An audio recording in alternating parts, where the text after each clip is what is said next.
Shalom, shalom. It's your brother, Shalom. it's your brother Donald, Azrael. and we are back with another Wisdom Wednesday. This Wisdom Wednesday, man, it's almost gonna be like a Think About It Thursday, man. I was just pondering a few things, throughout the day, and put some precepts together, and we're just gonna kind of just take a nice stroll through these precepts. The title of the video today is called "Whether We Live or We Die." Right? Had me thinking about not only the Hebrew boys, of course, but the three Hananiah, Azariah, and Mishael. But it also had me thinking about John the Baptist too. Right? So, first and foremost, we want to give all honor and glory to the Most High God of Abraham, Isaac, and Jacob. We do so by way of his Son, who was an instrument of salvation for the nation, for the world ignorantly calls Jesus Christ, who we recognize as our Savior, right? Who's going to save us from all the hands that hate us. But jumping right in here, man, let's share these precepts, right? The first precept we're going to go to is, of course, the classic, right? I would be remiss to do this lesson without starting with this one first. So, brother Azrael, could you read this for me? The book of Daniel, chapter 3 and 16. Shadrach, Meshach, and Abednego answered and said to the king. So, Shadrach, Meshach, and Abednego, other known as Hananiah, Azariah, and Mishael, right? Um, of course, like everybody knows, the three Hebrew boys were thrown into the furnace, and they turned it up 7 times hot, right? Because they refused to bow to King Nebuchadnezzar whenever the trumpet sounded. You know what I'm saying? So they were trying to keep that integrity no matter what. But they got persecuted for it, so they were going to get thrown into the furnace. Keep reading. To the king, O Nebuchadnezzar, we are not careful to answer thee in this matter. Right, man. So King Nebuchadnezzar was kind of talking to them.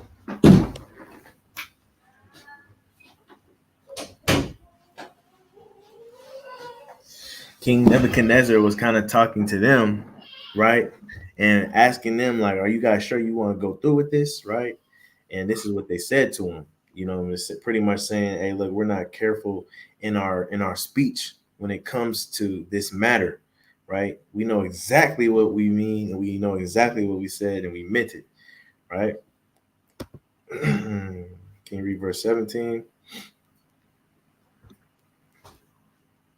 Verse 17. If it be so, our God, whom we serve, is able to deliver us from the burning fiery furnace, and he will deliver us out of thine hand, O king. Right. He said, if so, right, he can deliver us if he wants it, if he wants to, right? Next verse. Daniel 3 and 18. But if not, be it known unto thee, O king, that we will not serve thy gods nor worship the golden image which thou hast set up. Right, man. He said, but even if he doesn't, man, we're still gonna keep our integrity and we're not gonna bow down to you, right? Because we should serve the one and true living God, right? Shalom to the brother Yeshaya showing the guns today. Let's see, is there any more on that?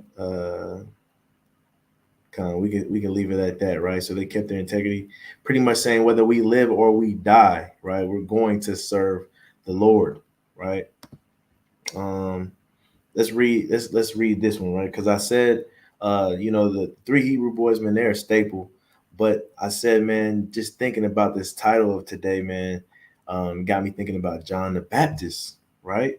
And I'm gonna explain why. You can start at verse 1. I think we're gonna read down to like verse 14. Matthew chapter 14 and verse 1.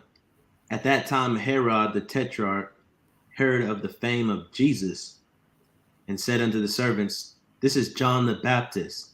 He is risen from the dead, and therefore mighty works do show forth themselves in him. Verse 3. For Herod had laid hold on John and bound him and put him in prison for Herodias' sake, his brother Right. Philip's wife. right? So he put John the Baptist in prison, right? For John said unto him, It is not lawful for thee to have her. Right, because John checked him on something, and he was feeling kind of salty, right? And when he would have put him to death, he feared the multitude because they counted him a prophet. Right, he was about to put him to death right there, but the multitude, right, was like, man, that would be like, close to blasphemy if you did that, man. He's a holy prophet. Not only is he a holy prophet, Christ said he was the one of the most important, one of the best prophets known to man, right? But when Herod's birthday was kept, the daughter of Herodias danced before them and pleased Herod. Right. So John the Baptist is in prison right now on King Herod's birthday. Right. Keep reading. Whereupon he promised with an oath to give her whatsoever she would ask. And what did she ask? And she, being before instructed of her mother, said, Give me here John Baptist's head in a charger. Right. And the king was sorry, nevertheless, for the oath's sake, and them which sat with him at meat, he commanded it to be given her. Right. Verse 10. And he sent and beheaded John in the prison. Right. So he sent and he beheaded John in the prison, man. I brought this up to say, man, whether we live or we die, right? How did John the Baptist get into prison in the first place? Right? By keeping the commandments of God, right? He was rebuking his fellow neighbor, right? And telling him what he was doing was wrong, and he's got persecuted for it. And a lot of times in this life, man, we get persecuted for doing the right thing. Not only do we get persecuted for doing the right thing, when we get persecuted for doing the right thing, what's one thing that we have in mind, right? What's one thing that we normally, bank on when we get put in sticky situations, when we get put into persecuting matters and wrongful doings, right? Azrael, Yeshaya, right? What do you bank on when you get put in those low situations, or you get put in situations that aren't convenient, for being persecuted for doing something right? What's your thought process in that moment? Okay, this happened, right? I'm in a bad spot now, right? What next? What do you think? What's going through your mind in those situations? Matthew 24:13. What that say? He that endured to the end, same shall be saved. Con. That's a good one. What about you, brother Azrael? What's something that goes through your mind? I just got persecuted for doing something good, right? And you feeling the rest. Where does your mind take you? Matthew 5:10. What's that say? Blessed are they that are persecuted for righteousness' sake. Con, blessed are they that are persecuted for righteousness' sake. I'm kind of aiming more so like, brother, you asked us, brother.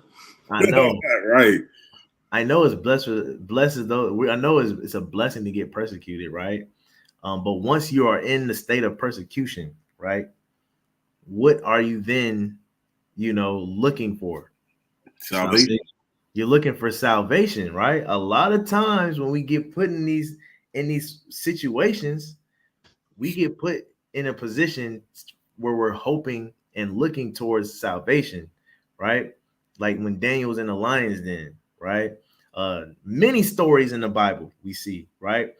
But I bring this point out to say, hey man, whether we live or we die, especially a lot of Jake, we get in prison wrongfully. And a lot of them got to spend their life in prison for something they didn't do, things like that. But nonetheless, when they get in those predicaments, they are still hopeful that they are going to receive some type of salvation in the end, right? And I bring this out to say, man, whether we live or whether we die, because we don't understand that John the Baptist, he got persecuted wrongfully, got thrown into prison. And one would think, before you heard the end of his story, one would think, oh, he's probably going to get out. He's the best prophet. he got persecuted for doing something good. God's not going to keep him in there, right? If we hadn't read the story, I know me personally, if I hadn't read the story and I was just reading from the jump, I would have never seen it coming that John the Baptist's head was going to get cut off. He wasn't going to make it out of prison, right? Some of us know people that's been in prison. Some of us are related to people that's been in prison, right? And when they get in there, it's always an urgency to try to get out. And everybody is encouraging, like, man, you don't worry, man, you're going to make it out, right? Especially people that are wrongfully in there, right? People are always just like, hey, man, there's no way they're going to keep you in here forever because you didn't do it. So they're going to have to come to the truth sometime, right? But again, whether we live or whether we die, you know what I'm saying? Sometimes that salvation doesn't come, right? Sometimes we get beheaded. Sometimes this stuff happens, right? But it all happens for a reason because it's the will of God. You know what I'm saying? It doesn't say this in the scriptures, but I'm willing to believe that something happened. This happened to John for a reason, right? I'm gonna read this. Well, I'm gonna have one of you brothers read this one before I explain, right? Go ahead and read that one for me. It's Isaiah 57:1. It says, "The righteous perisheth, and no man layeth it to heart. And merciful men are taken away, none considering that the righteous is taken away from the evil to come." Right, man. That the righteous is taken away from evil to come. Now, a lot of people can look at this in different ways. Like the world is gonna get eviler. So he's taking you away from that. I was, like I said today, man, I was thinking and my mind was just going, right? And I was just thinking about possibilities here, right? One, what if John the Baptist was taken away solely because it's the will of God and he fulfilled his purpose on this earth, which was to usher in the Christ, right? And after that, the Most High was done with his life, right? Saying, hey, look, man, come on home. Right, life on this earth is vanity. It's all a rehearsal anyway, right? You can come on home now, right? Or when you look at it, I was thinking like, man, maybe he was taken away because the will of God, that he fulfilled his duties and the Most High was protecting him from doing something that he wasn't supposed to be doing, right? Some instances in the Bible, man, and I'm about to pull up one. But a lot of times, sometimes people fulfill their calling, and then right after they fulfill it, man, they go left. You know what I'm saying? They go left and they end up doing something evil, right? That diminishes or puts a stain on their life, right? And not saying that John would have, but I was just kind of thinking like, man, what if the Most High kind of took him because he was saving him from, because sometimes people get into that mode where once they fulfill their purpose in life, man, nothing else matters, right? We got people like that in the world today when they feel like maybe like an army vet, he retired or something like that, and he just doesn't see nothing he can do with his life anymore, or somebody that plays sports that got injured and had to sit out or something like that. And, they fall into this depression. They start drinking, start going to the club, doing all this madness, right? For some reason, some people, man, when that sense of purpose leaves, sometimes they just go left. Or when they fulfill something that they've done before, they go left. We see this about people that are in Disney Channel stars, right? Once they hit that stardom, and after the stardom, man, they just kind of go crazy, right? Or even sports players too, right? Once they retire and all that stuff, they start going crazy. You know what I'm saying? And so this happens, right? And so I was just thinking maybe this was what happened to John the Baptist. Not saying it's a right or wrong answer, but one, whether we live or we die, when we get persecuted and we get put into a lowly state, it's not always that we're going to get saved out of it. And two, right?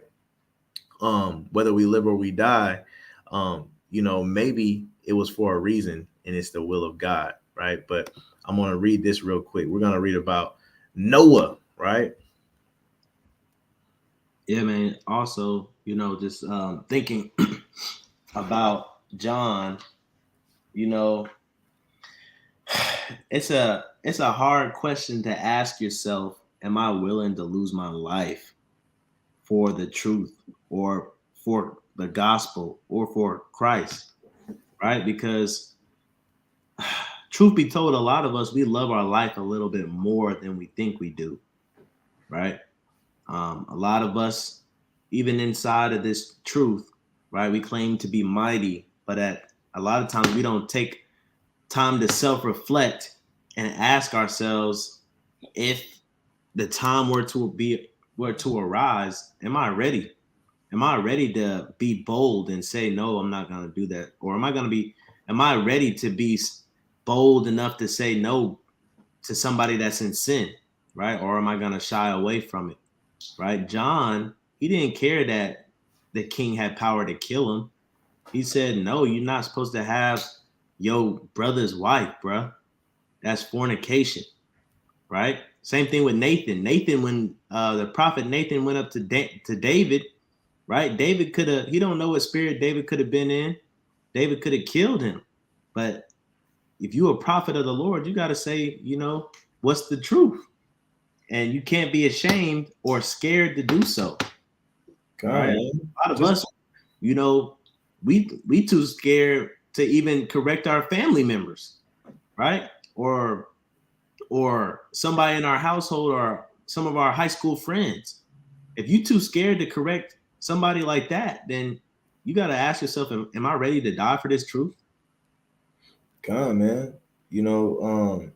That's a great point, because a lot of us don't count the cost, man, really, when we make our decisions. And sometimes we are over cautious about the decisions that we make, man. Sometimes, like the brother said, man, we would rather preserve our life here on this earth rather than to do it what we know needs to be done, right? A conversation I had with my rib today also, we were just talking about life in general and how all is vanity, right? This life on this earth is vanity, right? And it's really counted towards nothing. Like I said in the beginning of this video, this life to me is just all a big rehearsal, right? But again, man, it's just a wowing factor to me how, man, we just naturally look for salvation in all of these, in every bad instance that we get, which isn't a bad thing, you know what I'm saying? But I just think that sometimes, man, the Bible can be so real to where it shows you things like John the Baptist getting beheaded, and gives that twist to the end of his story. And you kind of got to reflect and be like, man, if that happened to John the Baptist, the best prophet in the book besides Christ, you know what I'm saying, then who am I? You know what I'm saying? Who am I? John had his own disciples, bro. So it really don't. Hey, you could be popular, you can have clout. It don't matter, man. God could put you in situations where it's only you and the Lord. Right. Another scary thing to think about is like, man, I mean, I say scary, but man, we really should be on that one track mind, is the fact that, man, as you get older, as you accomplish things, right? As you set out and you make disciples and stuff like that, right? You have children and things like that. Just another thing kind of to ponder, to think about. Just know, man, as you make these accomplishments, as you fulfill the will of God, as he's moving in your life, a lot of times also that means that your life is getting shorter because you are fulfilling those things. You are knocking those things off the list that the Most High has for you. And once you complete that list, man, it's really up to the Most High God whether he wants to keep you on this earth or whether he wants to bring you on home, right? And we got to be okay with that either way, right? And so this, a lot of times before people do pass away, people that are close to them will be like, they were just telling me yesterday how they just had such a great day and they were just feeling amazing. Or they just called me in the car telling me how much of a great day they just had. Or a lot of times when people right before people pass unexpectedly, they have a good day or a good couple of days leading up to it, right? Yeah. Kind of feeling fulfilled in life, right? And that could be that, God is telling you, hey, you fulfilled what I put you on this earth for, right? Because we're all here on borrowed time at the end of the day, right? Our souls are not our own. We don't own nothing in this life, right? purchase anything in this life, because as soon as we pass, whatever we purchase goes to somebody else. Right. I was listening to a song, man, and a lot of people talk about like gold and riches and stuff like that. We can't take it when we gone, right? In this song, he kind of had a nice flip side to it too. He was like, man, I got all these problems and issues and frustrations and cares of this world, right? But I can't take them with me when I'm gone. So I might as well don't spend too much time wondering about them, because I could be gone tomorrow, and I'm wasting my time worrying about all these inconveniences that I have and stresses that I have and all that stuff. Just like people say, man, all that gold and silver, we can't take with us, man. The problems we got, we can't take with us either, man. So there's a good balance to everything. I like what the brother said. I wanted to bring out this precept at the end, but I gotta bring it out right now because it kind of triggered me into something that I was thinking about today as well. Something I've really been thinking about, for a couple weeks. You know what I'm saying? But can one of y'all read this for me? Proverbs 20:24. Man's goings are of the Lord. How can a man then understand his own way?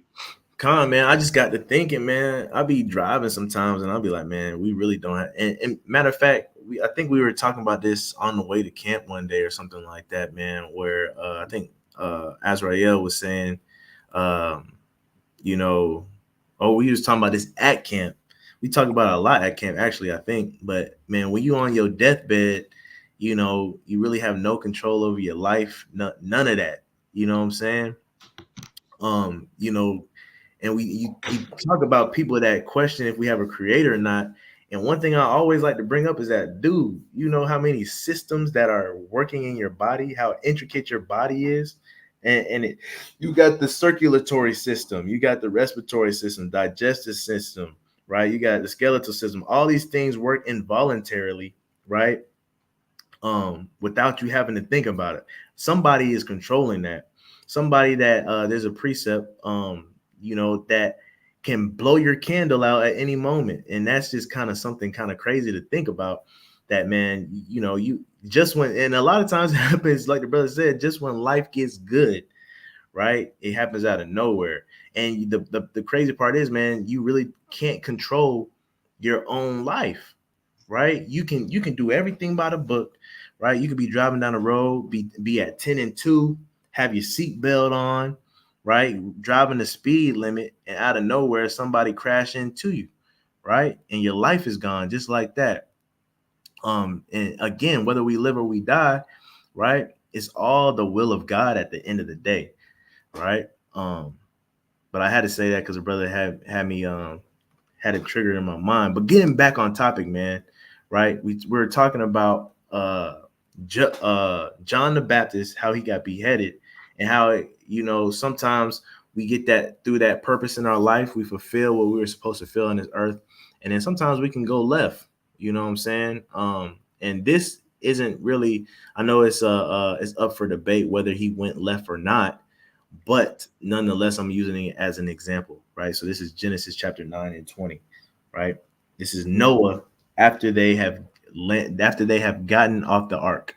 If you know Noah is the one that built the ark when it rained for 40 days or 40 nights, and he got off. And this is talking about when he got off, right? So can one of you brothers read this for me? Genesis chapter 9 and 20. And Noah began to be an husbandman, and he planted a vineyard. Right. And he drank of the wine and was drunken, and he was uncovered within his tent. Right. Read this next one.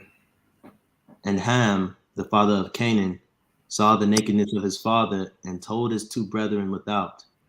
Man. So some people will argue, man, he was going off when he got drunk. Some people will argue, man, he just saw the whole world die. So, he was sorrowful. My thing is to say, he had fulfilled what he was supposed to do. He built the ark. He got through the 40 days, 40 nights, and he got out, and he's now living life in a new life, right? And I'm bringing this example out just to for a whim here, right? say he was going left when he got drunk, right? Because sometimes we can lose focus once we feel like our purpose is fulfilled, and a lot of times that can also take us out as well, right? When we feel like we've done all that we needed to do on this earth, and so now we can relax, right? You might be able to, but just understand that if you have that type of attitude in life, that your life is probably going to come to a halt at some point, because the work always has to be done, right? Your purpose has to be continual. You have to have that plow in your hand no matter what. You can't have no relaxation time, right? It's always supposed to be doing the duty of the Most High. I also want to bring to the attention, it says the title says whether we live or die. We've been talking a lot whether we die, but whether we live too. A lot of us been praying for that land. What happens when you get the land? A lot of us been praying for that wife. What happens when you get the wife? A lot of us, what happens when you start living it up, right? Are you still going to serve him when you living it up? Right. There's a parable I just read in Luke. I just read it probably 40 minutes ago. And the parable was he was having a feast, right? The kingdom is compared to a man that's having a feast. And when he's having the feast, he bidded people to the feast. And one servant said, I cannot make it, for I have to be with my wife. I am just married. May I be excused? Another said, I have just bought a plot of land.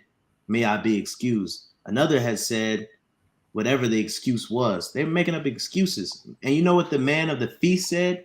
He said, they let them go, for they will not taste of this feast.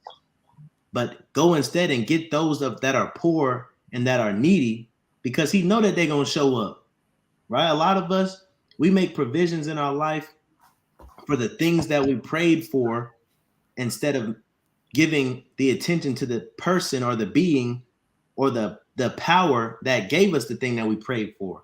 We're going to miss out on the actual blessing because we're focused on these little blessings.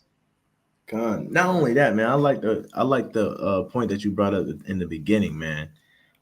Because just like whether we live or we die, and we were talking about your fulfilling your purpose, and then after you fulfill your purpose, you kind of fall off. The brother made a good little segue there when he brought up, tangible things in this life, right? You pray for certain things and you get it, right? And then once you get it, you kind of fall off, right? You're not a good steward of it. You get a wife, you're not a good steward of your wife. You get a husband, you're not a good steward of your husband. You get that land, you're not a good steward of that land, right? Matter of fact, you're an entrepreneur. You finally get some jobs, right? And it's too much for you to handle. You get overwhelmed, and then you just kind of, a lot of people want to be entrepreneurs, and they get that when they get that work, and it's too much work, right? They kind of get discouraged and they kind of fall out of it. You know what I'm saying? So that's another thing too, man. So even tangible things on this earth, when you finally fulfill that prayer, or when the Most High fulfills that prayer for you, right? You cannot slack off. You got to keep pushing forward. You know what I'm saying? That's when the work begins, right? And so whenever, even in your life, if you find out your purpose on this earth spiritually, even when you find that out, man, that's when the work just begins. The moment you feel like now you can relax, or that's what I was supposed to be doing. Okay, I did it. Now you can take a break. The moment you might want to keep watch over your shoulder, because he might take you out of here, especially if you already got sons and all of that stuff that can replace you. You know what I'm saying? I say that jokingly, but it's for real at the same time. You know what I'm saying? So, I just wanted to also say, piggybacking off of that, when you live in your blessing, it can be distracting, right? The brother Yeshaya always goes to a gift destroyeth the heart. And that's true. A lot of you, pray to get into a school, and you finally get into that school, and now you live in the school life and you find yourself not in the word as much, not praying as much. Same thing with jobs. Same thing with, I I know for me, I was praying to get into Omega Psi Phi. Once I got in, it wasn't even about God no more. I was too busy, too tired for God. You know what I'm saying? And then I started changing, right? So the thing about whether you live or die, right? So even when you living it up, right, you got to be able to do the right thing. And even when you, for example, the 3 Hebrew boys and Daniel, right? They were at the mercy of the king, but they were also favored by the king, right? Meaning they could have pretty much what they wanted in that land of Babylon. But it was whether they live or die, man. You got to have in your mindset, it don't matter how you're treating me, right? I know there's certain things I'm not going to do. So you could bless me for it. That's cool. Or you could persecute me for it. But at the end of the day, you know what I'm saying? It is what it is, right? I just watched the Book of Clarence, and that's kind of how Clarence operates in that movie. Was it good? Was it blasphemous? I'm still on the fence of what the direction or the motive of the movie was. To be honest, some parts was almost getting blasphemous, and then like right before it gets blasphemous, it's a beautiful, I don't know, soliloquy, or it's a beautiful dichotomy, right, of the truth, and then it'll teeter the line. I think what it is the movie is trying to bring a lot of pressing truth out, but do it in a comedic way. But the comedic part of it is almost, I'm not gonna say it's blasphemy. It's not. I'm not gonna say there was nothing that I was like, oh, I gotta turn this off right now. But it was almost there. But nonetheless, Clarence, if you watch the Book of Clarence, it goes along right with this lesson, whether we live or die, because that's how Clarence was living. Go ahead. Can I read a precept real quick? Read this starting at verse. This is 1 Timothy chapter 6. I'm gonna start at verse number 17, right? It says, charge them that are rich in this world, that they be not high-minded, nor trust in uncertain riches, but in the living God, who giveth us richly all things to enjoy. That they do good, that they be rich in good works, ready to distribute, willing to communicate, right? Verse 19, laying up in store for themselves a good foundation against the time to come, that they may lay hold onto eternal life, right? And the reason I read that is because of what we've been kind of going over this throughout the duration of this lesson. A lot of times people in the world, they get money, like the brother was saying, they get money, they get status, or you get what you pray for, and then all of a sudden you forget who gave it to you.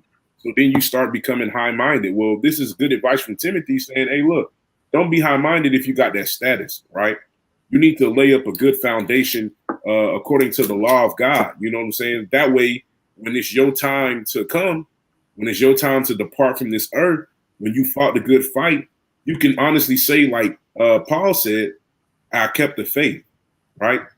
Because if you don't, you're going to be somebody that when you look at this lesson and you're going to, and it goes to title and say, whether we live or die, you're going to be somebody who's worried because you would have died and you know that you would have died in vain because you got what you got. The Lord gave you an opportunity to be able to help millions of people. The Lord gave you an opportunity to reach millions of people, billions of people. But instead of using that to the glory and edification of the kingdom, you wanted to kind of, do it in your own way. And that's not how the Lord ordained it to be. Man, I was also reading in Luke, like I said earlier, and it was another parable, and he pretty much was, piggybacking off of Noah, saying, when the doors are shut, when my Father closes the doors, there will be many saying, you preached in our markets, we were with you in the synagogues, right? And he's going to say, I never knew you. Depart, you and your iniquities, right? Because you know what? You had all that time when you said you was with me. You had all that time when you said you was fellowshipping with me. You had all that time to step out and come to a feast day, come to a camp, to go and preach the gospel to the people around you. You had all that time. And now, since the world's going to burn up from World War III, now when you're at the end, you want to say you want to get in. Well, just because on earth you've been scaving through, just because on earth you may be able to weasel your way through different stuff and connections, that don't mean you're gonna get past the Father, man. He's gonna look at you and know, and you're gonna know when he look at you, I didn't do enough. God, man, it's gonna be that those moments is kind of funny to me, man, because it's always like everybody done had a moment where somebody done came up to you and they believe in their hearts of hearts that they know you, right? And you're kind of thinking and you kind of playing along with it, and then they leave and you tell whoever you're with, I don't know who that is. I don't know who bruh is. I don't know how he know me. Right? We've all had that moment, and every time I think about that, man, that Christ situation, and he says, "Depart from me, I never knew you." I always think of that, man, because don't get it twisted. People really, like just like in real life, people really believe that they know you, right? and they, you don't remember me, bro? We was in the same class together. Every time you used to sing, I was always there. Every time you used to go to Greenwich Cathedral, I sat right behind you, right? And then you'd be like, man, I do not remember this joker, bro. I don't even know this guy's name. And that's how the Most High is gonna be. Brother Yeshaya said something, man, that kind of was interesting too, man. It kind of got me thinking, maybe the Most High has you, brother, or you, sister, in a place where you're, for lack of better terms, the precept that says, "Don't give me poverty, don't give me riches," right? Maybe he has you in that sweet area where you because he knows that it's gonna keep you in your purpose, right? He knows that by not giving you the success that you need, you're gonna keep making those videos and going live every day. You're gonna keep wearing your fringes every day, right? He knows that if he doesn't give you what you desire on this earth, it's gonna keep you in your purpose and keep you on that straight and narrow and keep you doing what you need to be doing, right? Because a lot of times, man, we get that stuff, and again, we fall off, right? We stop fulfilling our purpose, right? We stop making the lives stop, right? Our chapters go down, if not all the way, right? And so I thought that was interesting too, man. That's an interesting aspect as well, right? But nonetheless, man, I think we got two more precepts, man. Let's get to the point, right? This is Matthew 26 and 39. Matthew 26 and 39. And he went a little further and fell on his face and prayed, saying, "Oh, my Father, if it be possible, let this cup pass from me. Nevertheless." So even Christ was looking for salvation, man. It's letting you know it's a natural thing to do, right? Even he was looking for some salvation, even when he was about to get persecuted. If you think about it, man, the same thing that happened to John the Baptist is about to happen to Christ right here. He got persecuted for doing the right thing. He's looking for salvation, and it never comes, right? And he ends up losing his life, right? John the Baptist was literally pretty much crucified just like Christ, if you think about it, right? And when it says he prepares the way for Christ, he literally was doing everything before Christ had to do it, right? And so Christ is kind of looking at John the Baptist's life like, dang, man, I'm gonna have to do just what that man did. So just something to think about, right? When you think about John the Baptist's life and how he got beheaded, he never got no justice. He never got his freedom. He died in that living in that prison cell, right? It was probably nasty and everything in there. John the Baptist was probably looking for salvation too now, right? But it never happened. But I have a sneaky suspicion that John the Baptist, even in that prison cell, he was saying something along the lines of this as well. Keep reading for me. Nevertheless, not as I will, but as thou wilt. Right, man. No matter what situation we're in, that's the point, man, right? Whether we live or we die, not what we will, not what we want, but what the Most High wants to come out of the situation, right? One more precept, right?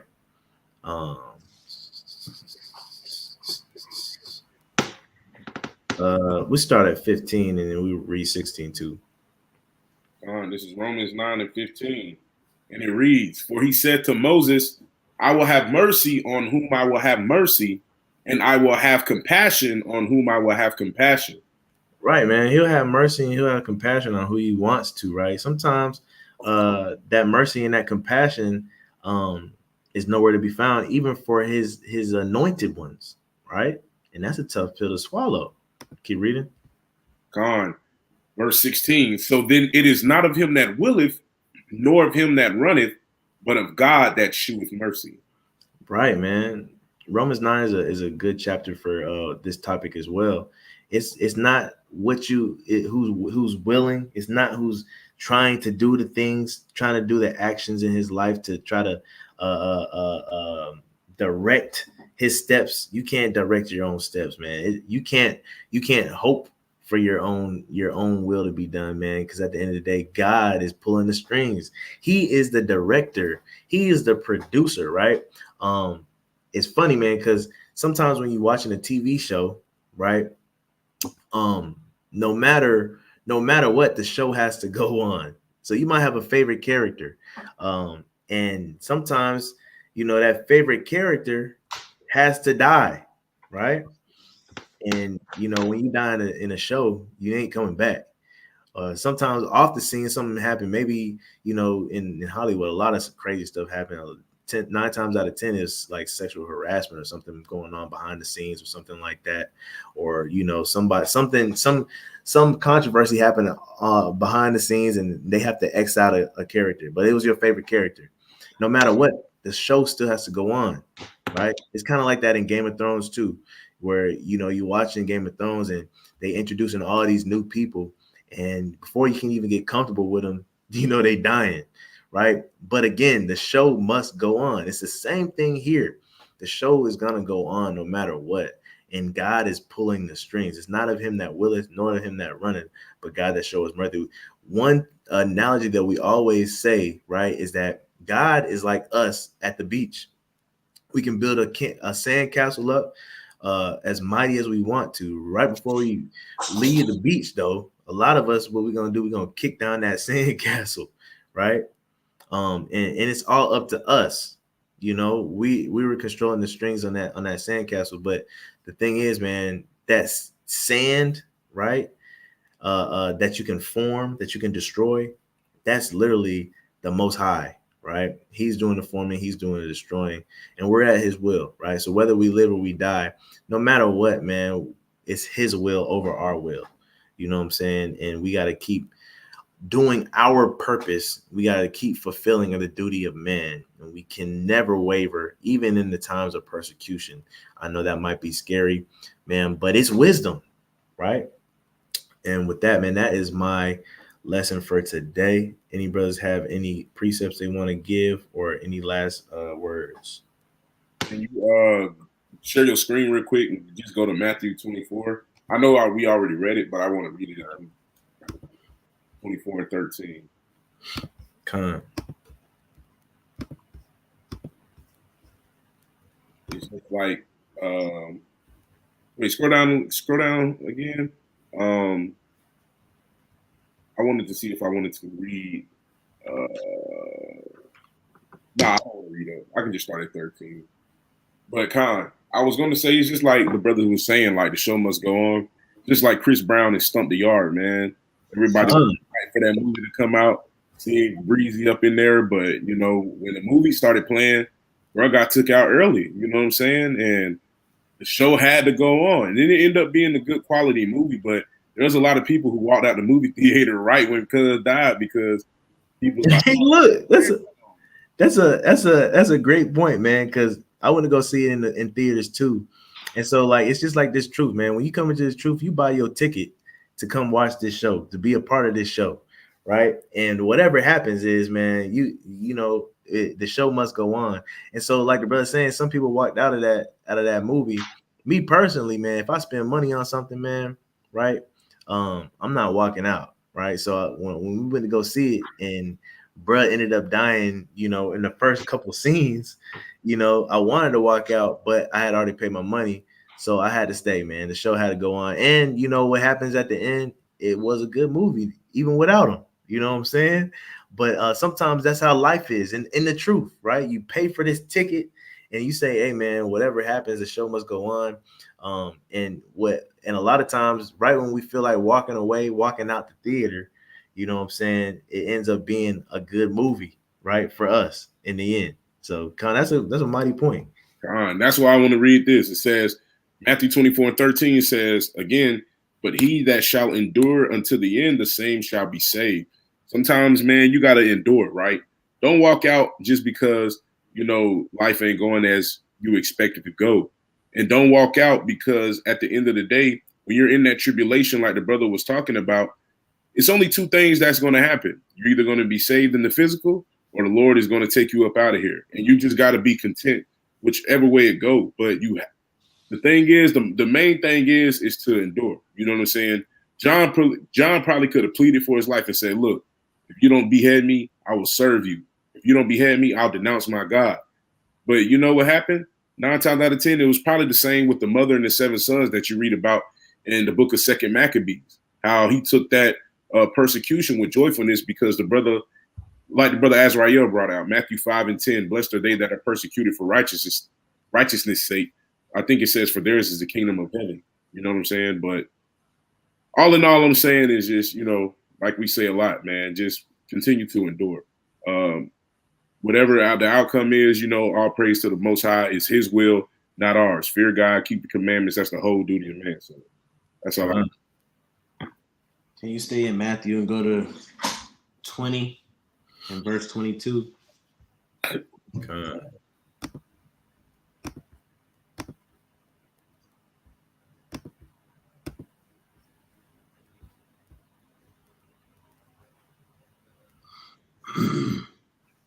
It says, but Jesus answered and said, ye know not what ye ask.